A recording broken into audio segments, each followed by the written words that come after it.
kung bakit hindi niya itinatapon ang resibong iyon. Sa isang maliit na karinderya sa Quezon City, tahimik ang lugar kapag lampas na sa tanghalian. And by 3 ay po isang lalaki, si Ramon, 55 na. Habang pinupunasan niya ang kaha, kinukuha niya mula sa drawer ang isang lumang resibo. Hindi ito mula na ngayon, hindi rin kahapon.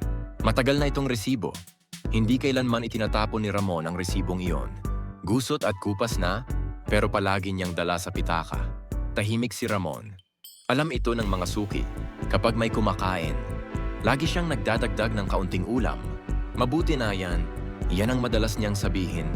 Noong mas bata pa siya, hindi siya may-ari ng karinderya. Nagsimula siya sa bangketa, umuulan man o tirik ang araw. Noon, ang bawat araw ay pakikipaglaban. Isang gabi, may pumasok na isang lalaki. Maayos ang damit, pero halatang pagod. Matagal nitong tiningnan ang menu.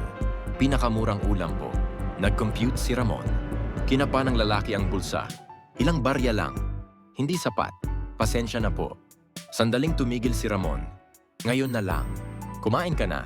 Nagulat ang lalaki. Hindi po pwede. Ayos lang. Kumain ang lalaki, dahan-dahan.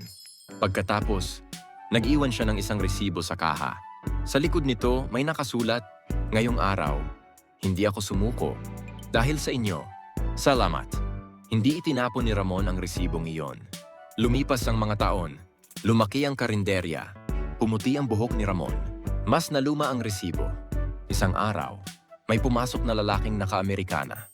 "Manong," tumingin si Ramon. "Hindi niyo na po ako naalala, no?" Hindi siya nakilala ni Ramon.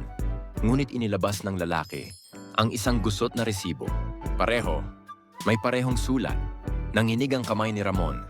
Mula noon, hindi na po ako sumuko, sabi ng lalaki. "Ako naman po ang magbabayad." Umiling si Ramon.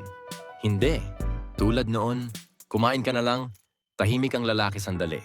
"Kung ganon, bibilhin ko po ang lahat ng pagkain dito." Sa araw na iyon, libre ang pagkain sa karinderya ni Ramon. Kapag tinatanong kung bakit, ngumiti lang siya at ibinalik ang resibo sa pitaka.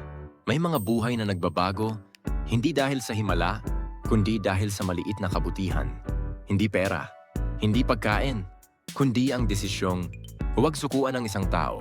Kaya hanggang ngayon, hindi niya itinatapon ang resibong iyon. Dahil hindi iyon tungkol sa presyo, kundi sa alaalang nagbago ng isang buhay. Wakas,